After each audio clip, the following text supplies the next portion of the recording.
හයි ලංකාවේ එදාමදාතුර ප්‍රකාශයට පත් කරපු විහිල්ලු සහගතම අයවැය පහුගිය දවසක ප්‍රකාශයට පත් වුණා. මේ කොමඩියත් එක්ක තවත් එක ට්‍රැජඩියක් යට ගහන්න මාලිමා ආණ්ඩුවට පුළුවන්කම ලැබුණා. ඉන්දීය සංවිධානාත්මක අපරාධ කණ්ඩායමක් වන දාවුද් ඉබ්‍රාහීම් සින්ඩිකේට් එක එහෙම නැත්නම් ඩී සින්ඩිකේට් එක සහ දෙමළ ඊළාම් විමුක්ති කොටිස් සංවිධානය නොහොත් LTTE කොටිස් ත්‍රස්තවාදී සංවිධානයේ ඉතිරි වෙලා ඉන්න කණ්ඩායම් අතර නව සන්ධානයක් ගැන ඉන්දිය බුද්ධ්‍යංශ අනාවරණයක් කළා. ඒත් එක්කම ලංකාව ඇතුලේ සිද්ධ වෙන්න පුළුවන් ඕනෑම නීති විරෝධී ක්‍රියාවකට විරුද්ධව ස්ථිර ක්‍රියාමාර්ග ගන්නවාය කියලා ජාමෙ බේරගන්න මහජන ආරක්ෂක අමාත්‍යාංශ දැඩි පිටියේ ප්‍රකාශයකුත් නිකුත් කළා. ඒගොල්ලෝ ප්‍රකාශ නිකුත් කරනවා විතරයි. දැන් අර හොරෙන් පන්නපු කන්ටේනර් 100 ගාන තාමත් හොයාගෙන නැහනේ.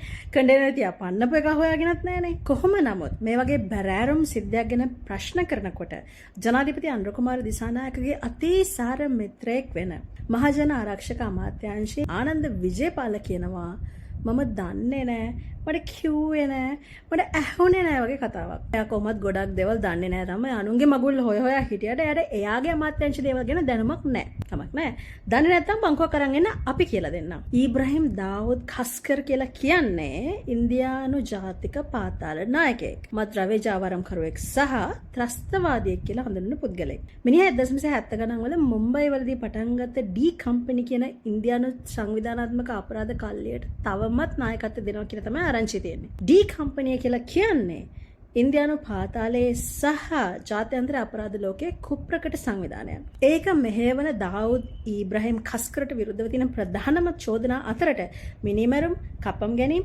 මද්‍රව්‍ය ජාවාරම් සහ ත්‍රස්තවාදය කියන චෝදනා ඇතුළත්. 1993 මුම්බයි බෝම්බ ප්‍රහාර මාලාවට මිනිහා සම්බන්ධයි කියලා සැක කරපු නිසා 2013 අවුරුද්දේ ඉන්දියාවයි ඇමරිකාවේ බලධාරියෝ මිනිහාව ගෝලීය ත්‍රස්තවාදියෙක් විදිහට නම් කරනවා. ඇමරිකන් ඩොලර් මිලියන 25ක ටැග්ගකොත් එයාගේ ඔළුව ගෙනත් දෙන කෙනෙකුට දෙනවා කියලා බාවුන්චි එකකුත් තියෙනවා. දාවුද් ඉබ්‍රාහීම් කස්කර් මේ වෙනකොට පාකිස්තානයේ හැංගිලා ඉන්නවා කියලා සමහරු කිව්වට ඒක එහෙමමයි කියලා සහතික වෙන්න අපිට බෑ. අවුරුදු 60කට ආසන්න කාලයක් තිස්සේ ඩෙවලොප් කරගත්ත සංවිධානාත්මක අපරාධ කල්ලි ජාලයක මහමලකරුවෙක් වෙන ඔහුට තියෙන මුදල් සම්භාරයත් එක්ක මේ ලෝක බෝලය ඇතුලේ ඕනම තැනක ලේසියෙන්ම හැංගිලා ඉන්න හැකියාව තියෙනවා. එහෙම හැංගිලා ඉඳලා තමන්ගේ අපරාධ කල්ලි මෙහෙවන්න ඔහුට පළපුරුද්දකුත් තියෙනවා. නමුත් දාවුද් LTTE එකත් එක්ක සම්බන්ධ වුණා කියලා ඉන්දියන් ඉන්ටෙලිජන්ස් වලින් අනතුරු ඇඟෙව්වට පස්සේ අපිට මේ ගැන වොරි වෙන්න සිද්ධ වෙනවා.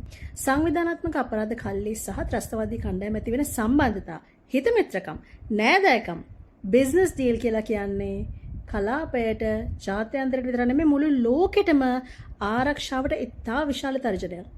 මෑත කාලීන බුද්ධිතෝරතු වලට අනුව ඉබ්‍රාහීම් දාවුද්ගේ ඩී කම්පැනි කියන කණ්ඩායම LTTE සංවිධානයේ හිටපු කාඩර්ලත් එක්ක දකුණු ඉන්දියාව හරහා මද්‍රව්‍ය ප්‍රවාහනය කරන්න ලෑස්ති වෙනවා කියලා අනතුරු ඇඟවීම් ලැබිලා තියෙනවා. මේ මද්‍රව්‍ය ලංකාව බයිපාස් කරලා වෙන රටකට විතරක් යයි කියලා කාටද කියන්න පුළුවන්. අර අනුරාධපුරයෙන් තංගල්ලෙන් අර මෙහෙන් ගත්ත චක්‍රලේඛ ගහලා කවර් කරන්න හදපු මාලිමාවේ කුඩු මන්ත්‍රීලාගේ කුඩු පාර්සල් වල අක්මුල් දාවුද්ගේ බිස්නස් එකට ඈඳිලා තියෙන්න බෑ කියලා කාටද කියන්න පුළුවන්. අත්අඩංගුවට ගත්ත කුඩු චක්‍රලේඛ ගහලා වහනකොට චක්‍රලේඛ ගහලා ඒ කුඩු කාගේද කින්ද මන්ද අත්අඩංගුවට ගත්තේ කවුද කියන විස්තර එළියට දෙන්න එපා කියලා කියනකොට අපි කොහොමද කියන්නේ ඒ කුඩු සල්ලි වලින් නීතිය හා සාමය ආරක්ෂා කරන්න බැඳිලා ඉන්න කීප දෙනෙක්වත් සල්ලි වලට අරගෙන නැහැ කියලා.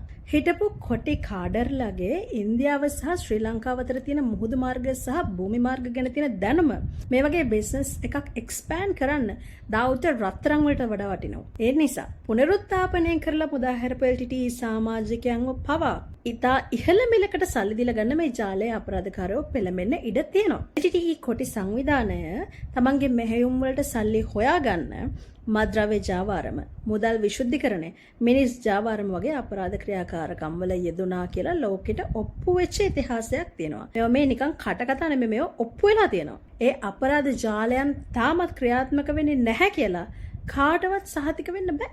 වැස්සක් වැටුනහම ලියලලා එන වල්පැල වගේ මහ පොළවේ උඩට මතුවෙන්න උන් දඟල ඉන්නවා. මේ අපරාධකාරයන්ට නීතියෙන් කෙසේ වෙතත් සමාජයෙන් සහනයක් අරගෙන දෙන්න තහනම් කරන ලද ත්‍රස්තවාදී සංවිධාන උත්කර්ෂයට නංවල සින්දු හදන්න, චිත්‍රපට හදන්න මේ කුඩු සල්ලිම පාවිච්චි වෙන්න පුළුවන්. දුර්වල හෝ බෙදවැටුන රාජ්‍යයන්, ඒ කියන්නේ fragile states, අපරාධ කණ්ඩායම් වලට ආරක්ෂිත තෝතැන්නක් බවට පත් වෙන්න පුළුවන් විතරක් නෙවෙයි, සංවිධානාත්මක අපරාධ ව්‍යාප්ත වීමේ ඉඳලා අපරාධකරුවන්ට නිදහසේ ගැවසෙන්න පුළුවන් භූමියක් බවටත් කොන්ද පණ නැති නායකයෝ ඉන්න රටවල් යොදා ගන්න පුළුවන්. digital tools, cryptocurrency, හවාලා වගේ ක්‍රම හරහා නීතියේ හිල්ලතරින් රිංගලා ගිහිල්ලා නැවතත් ජාත්‍යන්තර ආරක්ෂාවට තර්ජන එල්ල කරන්න මේ වගේ අපරාධකාරයෝ දක්ෂයි. ඇමරිකාවේ පෙන්ටගනයට කරපු අටැක් එකට ප්‍රධාන වශයෙන්ම මුදල් ට්‍රාන්ස්ෆර් කරපු මෝඩ් එක තමයි හවාලා. ඉන්දියන් ඉන්ටෙලිජන්ස් එකෙන් රිපෝට්ස් කීයක් දුන්නත් ලංකාවේ ඉන්ටෙලිජන්ස් ඒජන්සිස් ඔක්කොම එකට එක්කහුව වෙලා එක මේසේ වාඩි වෙලා මේ ජාලෙන් ලංකාව බේරගන්න පුළුවන් ක්‍රමවේද ගැන ආණ්ඩුව දැනුවත් කළත් ලංකාවේ රාජ්‍ය තන්ත්‍රයේ ගමන් කරමින් ඉන්න දිශානතිය සහ ලංකාවේ ආණ්ඩුවේ මැති ඇමතිවරුන්ගේ affiliations සහ හැසිරීම් බලාගෙන ඉන්නකොට ඉන්දියානු බුද්ධ්‍යංශවල අනතුරු ඇඟවීම් අපතේ යයිද කියලාත් අපිට සාධාරණ බයක් තියෙනවා. කොහොම නමුත් දාවුද්ගේ කල්ලියයි LTTE කොටි සංවිධානයේ ජාලයයි එකතු වෙනවා කියලා කියන්නේ ඉන්දියානු සහ කලාපීය බුද්ධ්‍යංශවලට රතු පාටින් මාක් කරන්න පුළුවන් කලාපයක තමයි දැන් ලංකාව තියෙන්නේ. ලංකාව ඉන්නේ අතිශයින්ම අවදානම් කලාපයක. මොකද කිව්වොත් මේ වගේ කණ්ඩායම් වල මූල්‍යමය ශක්තිය ත්‍රස්තවාදී කණ්ඩායමකට ආපහු නැගිටින්න අත්වැලක් වෙන්න පුළුවන්. දැන් ඉතින් මම මේක කිව්වා කියලා මගේ પાස්පෝර්ට් ෆොටෝ එකයි ෆෝන් නම්බර් එකයි හොයලා අරගෙන ඒක දිහා බල ඉන්නේ නැතුව මගේ පස්සෙන් එවන බුද්ධ්‍යංශ අයියලා ටිකව දාවුට උදව් කරන අය පස්සෙන් යවන්න. මොකද අපි හදන්නේ ත්‍රස්ත කල්ලියක් නැගිටින එක වළක්වන්න. අපි හදන්නේ අපේ මව්බිම ඇතුලේ නැවත නැගිටින්න හදන ත්‍රස්තවාදය නැති කරලා දාන්න. මට කියන්න මතක වුණානේ.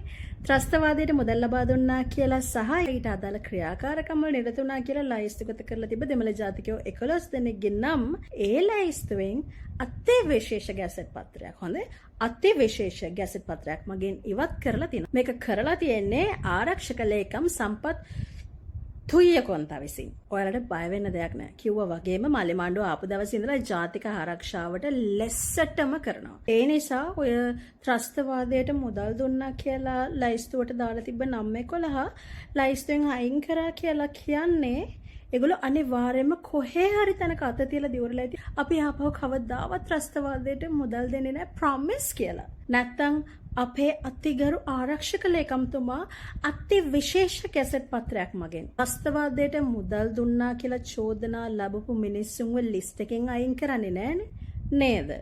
ගිහින් එන්නම්.